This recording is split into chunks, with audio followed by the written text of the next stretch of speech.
नमस्कार दोस्तों, इस वीडियो में बिहार स्पेशल जीके से संबंधित 50 सबसे महत्वपूर्ण क्वेश्चन को डिस्कस किया जाएगा जो आपके आगे आने वाला बिहार के सभी एग्ज़ाम के लिए महत्वपूर्ण है।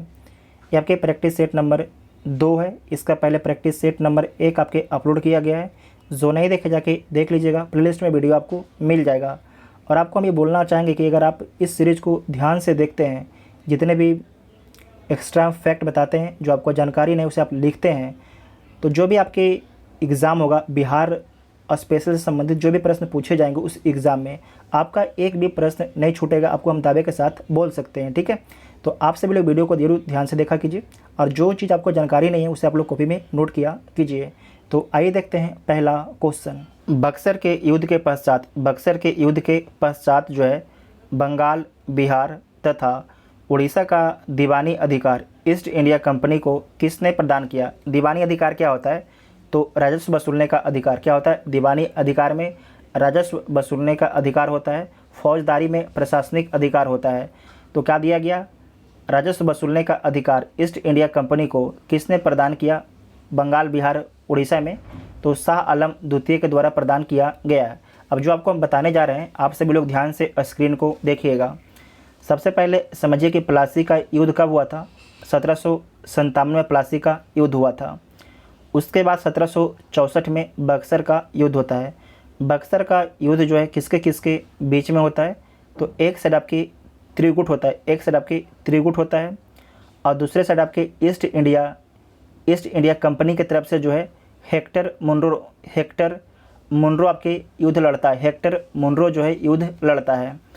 त्रिगुट में कौन कौन से लोग शामिल होते हैं? तो सबसे पहले बंगाल का अपदस्थ नवाब कौन? मीर कासिम। कौन है? मीर कासिम। दूसरा कौन है? अवध का नवाब शुजा उदौला। तीसरा कौन है? मुग़ल बादशाह शाह आलम द्वितीय। ठीक है, शाह आलम द्वितीय। तो जो आपके 1764 का बक्सर का युद्ध हुआ था, इसमें पराजय किसका हो गया? जो त्रिगुट है इसकी पराजय हो गई, और ईस्ट इंडिया कंपनी की तरफ से जो नेतृत्व कर रहे थे हेक्टर मुनरो, उनका विजय हो गया। मतलब कि अंग्रेज जीत गए इस युद्ध में। तो जब जीतेंगे तो समझौता होगा। तो जो मीर कासिम है इसके पास तो राज है ही नहीं है, तो इससे क्या समझौता किया जाएगा? इसके पास तो कुछ है ही नहीं है देने के लिए अंग्रेज़ों को। किसके पास है? शुजा उदौला और शाह आलम द्वितीय के पास में है।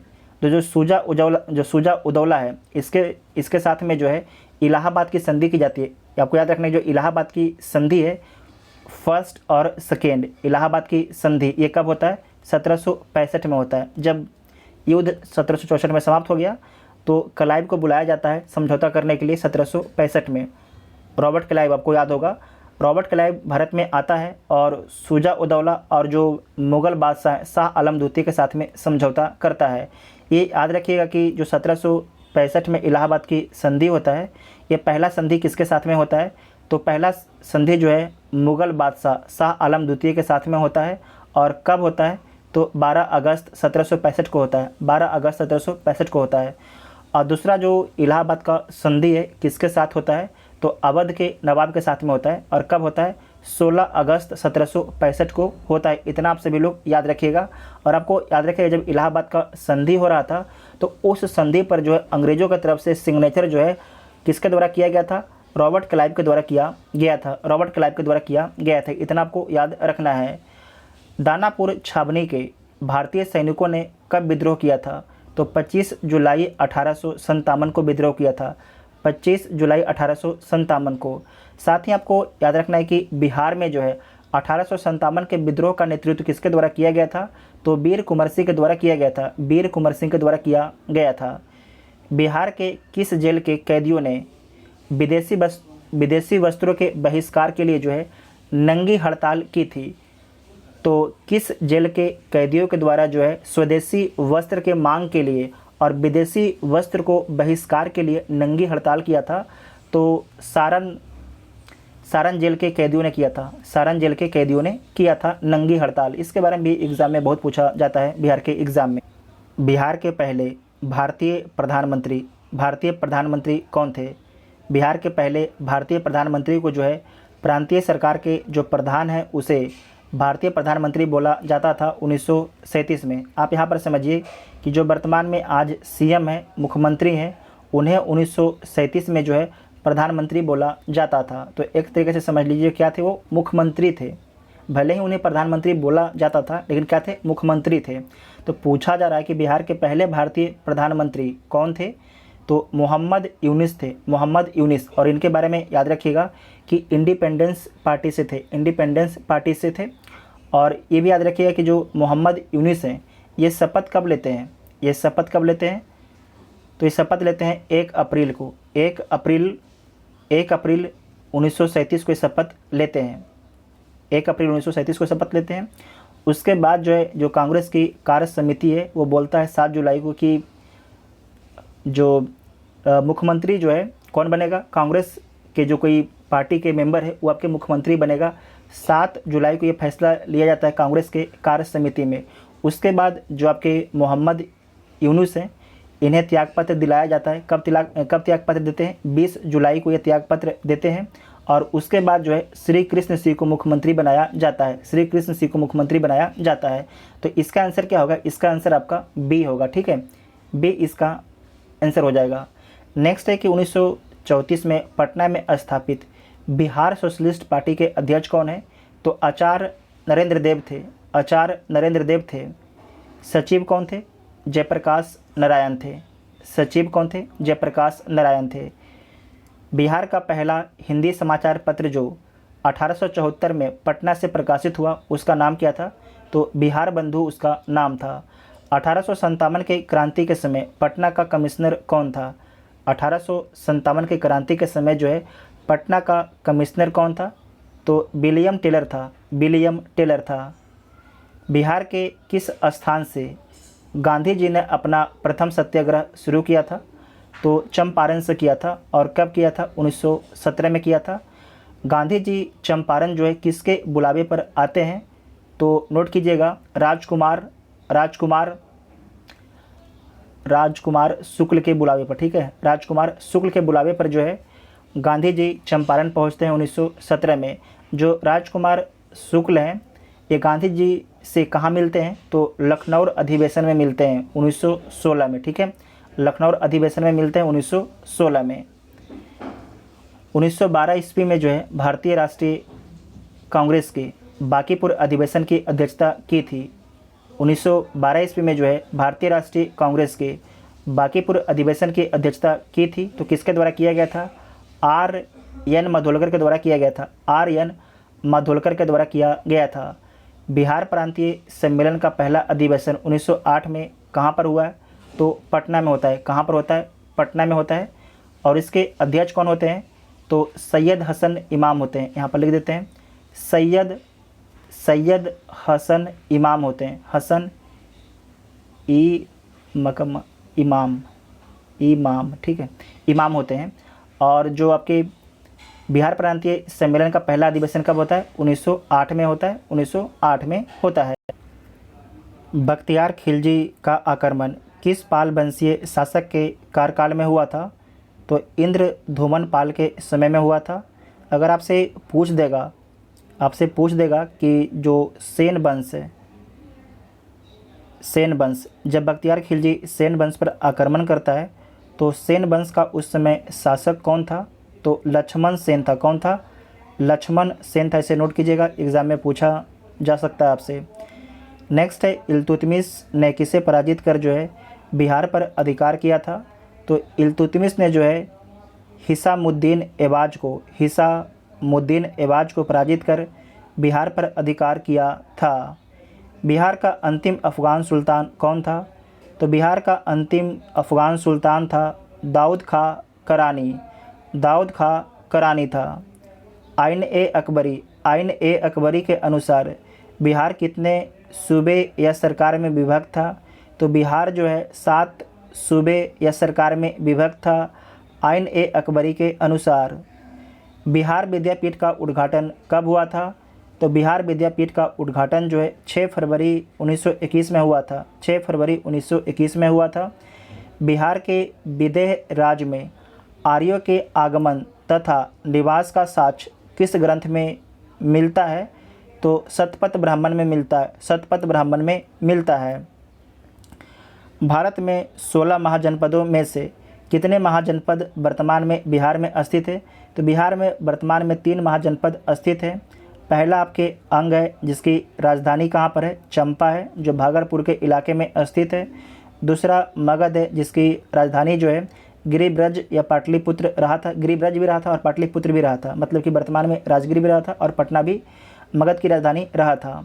तीसरा है बज्जी, बज्जी की राजधानी जो है जो बज्जी संघ है इसकी राजधानी विदेह भी रहता है, विदेह, वैशाली, मिथिला, इन 3 लोकेशन पर जो है बज्जी संघ की राजधानी रहता है।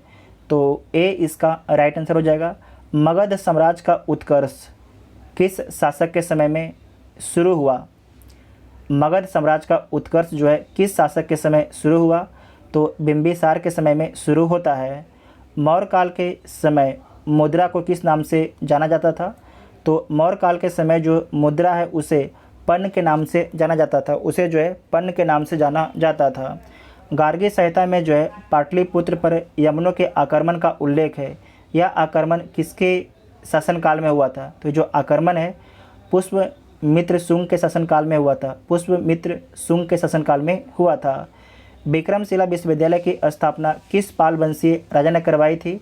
तो धर्मपाल के द्वारा करवाया गया था। किसके द्वारा? धर्मपाल के द्वारा करवाया गया था। इसे दोबारा देखिएगा, विक्रमशिला विश्वविद्यालय की स्थापना किस पाल वंशीय राजा ने करवाई थी? तो धर्मपाल के द्वारा करवाया गया था। जो उदंतपुरी विश्वविद्यालय है इसकी स्थापना गोपाल के द्वारा करवाया गया था। बिहार को दिल्ली सल्तनत के अधीन किसने किया? बिहार को जो है दिल्ली सल्तनत के अधीन किसके द्वारा किया गया था? तो इल्तुतमिश के द्वारा किया गया था, इल्तुतमिश के द्वारा किया गया था। बख्तियार खिलजी का आक्रमण बिहार में कब होता है? तो बख्तियार खिलजी के द्वारा जो है बिहार पर आक्रमण 1198 में होता है। और आपको याद रखना है कि जो बख्तियार खिलजी है जब बिहार में आक्रमण करता है तो नालंदा विश्वविद्यालय को पूरी तरीके से जला देता है। जो बख्तियार खिलजी है जब बिहार पर आक्रमण करता है 1198 में तो नालंदा विश्वविद्यालय को पूरी तरीके से नष्ट कर देता है। जो नालंदा विश्वविद्यालय है उसमें आग लगा देता है। ठीक है। किसने बिहार की राजधानी को जो है बिहार शरीफ से पटना ट्रांसफ़र किया? तो किसके द्वारा किया गया था? शेर शाह सूरी के द्वारा किया गया था। किसने बिहार की राजधानी को जो है बिहार शरीफ से पटना ट्रांसफ़र किया था? तो शेर शाह ने किया था। बिहार छात्र परिषद का गठन किसके द्वारा किया गया था? बिहार छात्र परिषद का गठन किसके द्वारा किया गया था? तो किया गया था राजेंद्र प्रसाद जी के द्वारा। बिहार छात्र परिषद का गठन किसके द्वारा किया गया था? राजेंद्र प्रसाद के द्वारा किया गया था। निम्नलिखित में से कौन जो है बिहार की मुख्य खाद्य फसल है? तो बिहार की जो मुख्य खाद्य फसल कौन है? चावल है, गेहूं है, मक्का है या चना है? क्या है? मक्का, चना कहाँ गया? चना। इसमें क्या आंसर होगा? तो बी इसका राइट आंसर हो जाएगा, चावल, गेहूं और मक्का। नेक्स्ट है घोघा झील बिहार के किस जिले में स्थित है? घोघा झील बिहार के किस डिस्ट्रिक्ट में स्थित है? तो जो घोघा झील है बिहार के कटिहार डिस्ट्रिक्ट में स्थित है, बिहार के कटिहार डिस्ट्रिक्ट में स्थित है। उसके बाद आपको याद रखना है कि कांवर झील ये कहाँ पर स्थित है? तो बेगूसराय में स्थित है, बेगूसराय में स्थित है। उसके बाद है कुशेश्वर झील, नोट कीजिएगा, कुशेश्वर झील ये कहाँ पर स्थित है? तो बिहार के दरभंगा डिस्ट्रिक्ट में स्थित है कुशेश्वर झील। उसके बाद है सिमरी बख्तियारपुर झील कहाँ पर स्थित है? तो सहरसा में स्थित है, सहरसा में स्थित है। हिंदू धार्मिक मान्यताओं के अनुसार किस नदी को जो है अपवित्र या अशुभ माना जाता है? तो किस नदी को जो है अपवित्र या अशुभ माना जाता है? तो करमनासा नदी को जो है करमनासा नदी को जो है अपवित्र और अशुभ माना जाता है। जो करमनासा नदी है उत्तर प्रदेश और बिहार से सीमा बनाते हुए गंगा नदी में जाके मिल जाती है। बिहार का कुल क्षेत्रफल कितना है? तो 94,163 वर्ग किलोमीटर आपके बिहार का कुल क्षेत्रफल है। बिहार के किस क्षेत्र में जो है विंध्यन चट्टानें पाई जाती है? तो जो कल का वीडियो देखे होंगे तो उनको ये चीज़ पता भी होगा। बिहार के किस क्षेत्र में जो है विंध्यन चट्टानें पाई जाती है? तो किस क्षेत्र में पाया जाता है? आपके हो गया साउथ वेस्ट, क्या हो जाएगा? साउथ वेस्ट, साउथ वेस्ट देखिए दक्षिण पश्चिम। तो बी इसका राइट आंसर हो जाएगा। रोहतास और कैमूर, रोहतास और कैमूर, ठीक है। निम्न में से किस प्रकार की मिट्टी में जो है कॉप की बहुलता पाई जाती है? किस प्रकार की मिट्टी में जो है कॉप की बहुलता पाई जाती है? तो पुरानी जलोढ़ मिट्टी में, पुरानी जलोढ़ मिट्टी में। बिहार में जो है लौटता मानसून प्रारंभ होता है। बिहार में लौटता मानसून कब प्रारंभ होता है? तो अक्टूबर के मध्य में, अक्टूबर के मध्य में प्रारंभ हो जाता है। तो ए इसका राइट आंसर हो जाएगा। साथ ही आपको याद रखना है कि लौटती मानसून से जो है, लौटती मानसून से तमिलनाडु के जो कोरोमंडल तट है उस तट पर क्या होता है? बारिश होता है लौटती मानसून से। निम्नलिखित में से किस नदी को जो है नारायणी तथा सदानीरा के नाम से जाना जाता है? इसमें से किस नदी को जो है नारायणी तथा सदानीरा के नाम से जाना जाता है? तो गंडक नदी को जो है नारायणी तथा सदानीरा के नाम से जाना जाता है। निम्नलिखित में से कौन सी फसल जो है सर्वाधिक क्षेत्र में बोई जाती है? तो जो सर्वाधिक क्षेत्र में चावल बोई जाती है, कौन सी फसल बोई जाती है? निम्नलिखित में से कौन सी जो फसल है सर्वाधिक क्षेत्र में बोई जाती है बिहार में? तो चावल जो है सर्वाधिक क्षेत्र में बोई जाती है। उदयपुर वन्यजीव अभयारण्य बिहार के किस डिस्ट्रिक्ट में स्थित है? ये बिहार दरोगा का पूछा हुआ सवाल है। बिहार दरोगा 2020 में जो एग्ज़ाम हुआ था उसमें पूछा था, ठीक है। जो अभी बिहार दरोगा 3 एग्जाम हुआ है ना, तो जो बीच वाला एग्जाम हुआ था ना उसमें पूछा था ये वाला। उदयपुर वन्यजीव अभयारण्य बिहार के किस डिस्ट्रिक्ट में स्थित है? तो पश्चिमी चंपारण में स्थित है। कहाँ पर स्थित है? पश्चिमी चंपारण में स्थित है। वाल्मीकि राष्ट्रीय उद्यान, वाल्मीकि राष्ट्रीय उद्यान को जो है किस वर्ष प्रोजेक्ट टाइगर के अंतर्गत शामिल किया गया था? तो कब शामिल किया गया था? 1991 में शामिल किया गया था। बिहार में कितने टाइगर हैं? तो 31 टाइगर हैं। और वाल्मीकि नगर जो राष्ट्रीय उद्यान है किस डिस्ट्रिक्ट में स्थित है? तो पश्चिमी चंपारण में स्थित है। पश्चिमी चंपारण में आपके स्थित है, इसे नोट कीजिएगा। दलदली मिट्टी की बहुलता बिहार के किस क्षेत्र में पाई जाती है? तो जो भी आपका जिसकी सीमा नेपाल से लगती है वो सारे डिस्ट्रिक्ट में लगभग क्या हो जाएगा? दलदली मिट्टी पाया जाएगा। किशनगंज के बाद आपके सुपौल, अररिया। तो एक से अधिक ऑप्शन आपका ठीक हो जाएगा। तो ई इसका राइट आंसर हो जाएगा। और आपको याद रखना है कि जो पिडमाउंट मिट्टी है उसी को दलदली मिट्टी भी बोला जाता है। इसके बारे में एक बार बीपीएससी पूछ भी चुका है कि जो आपके पिडमाउंट मिट्टी है बिहार के किस डिस्ट्रिक्ट में पाया जाता है? तो पश्चिमी चंपारण, उसमें आपके ऑप्शन दिया गया था। त्रिवेणी नहर का निर्माण किस वर्ष किया गया था? तो त्रिवेणी नहर का निर्माण जो 1904 में किया गया था, 1904 में किया गया था। बिहार का सेकेंड सबसे पुराना नहर है। बिहार का सबसे पुराना नहर कौन है? तो सोन नहर है। कौन नहर है? सोन नहर है। किस नदी पर स्थित है? तो सोन नदी पर स्थित है, सोन नदी पर स्थित है। बिहार के किस जिले में सर्वाधिक चूना पत्थर पाया जाता है?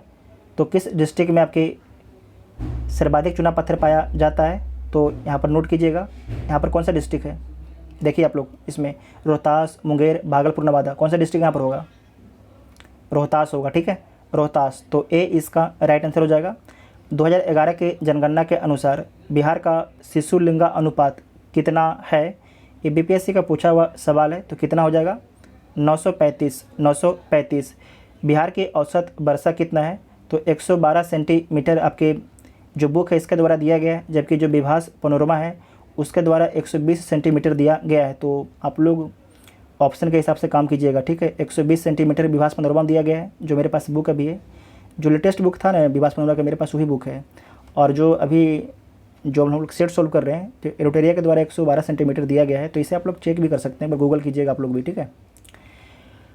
वर्तमान में बिहार में अनुमंडलों की कुल संख्या कितनी है? बिहार में जो है अनुमंडलों की कुल संख्या कितनी है? तो बिहार में कुल कितने अनुमंडल हैं? 101 अनुमंडल हैं। बिहार में कितने डिस्ट्रिक्ट हैं? 38 डिस्ट्रिक्ट है। 38वां डिस्ट्रिक्ट कौन है? अरवल है। बिहार में लोकसभा कितना सीट है? तो 40 सीट है। राज्यसभा कितना सीट है? 16 सीट है। 534 सीट है पंचायत समिति का है, पंचायत समिति का है। नेक्स्ट है राज्य की कार्यपालिका की वास्तविक शक्ति किसमें निहित होती है? तो राज्य की जो कार्यपालिका की वास्तविक शक्ति है मुख्यमंत्री में निहित होती है। जहानाबाद से अलग करके बिहार के 38वें जिले के रूप में अरवल को कब स्थापित किया गया? तो कब स्थापित किया गया था? 2001 में स्थापित किया गया था, 2001 में बनाया गया था। भारतीय संविधान के किस अनुच्छेद में पंचायतों के गठन की बात की गई? तो अनुच्छेद 243 बी में, अनुच्छेद 243 बी में। आप लोग को हम बार बार बोलते हैं कि जो पंचायत का जितना भी अनुच्छेद है, पंचायत और नगर निगम का, वो सारे अनुच्छेद को आप लोग बार बार रिवीजन कीजिएगा, क्योंकि यहाँ से सभी एग्ज़ाम में जो भी आप एग्ज़ाम देते हैं ना, वहाँ से हमेशा आपको फंसाने के लिए जो पंचायती राज का अनुच्छेद है आपको दे दिया जाएगा, ठीक है। वो भी जाके बहुत अंदर से देगा। तो आप लोग प्रयास कीजिएगा कि सारे जितने भी स्टूडेंट हैं, जो भी हमारे वीडियो आप लोग देखते हैं, तो आप लोग से रिक्वेस्ट करेंगे कि आप लोग जो पंचायती राज का अनुच्छेद है उसे आप लोग ज़रूर देखिए, बहुत ही अच्छा से देखिए। जो पंचायती राज है किस अनुसूची में है? तो 11 अनुसूची में है। नगर निगम 12 अनुसूची में है।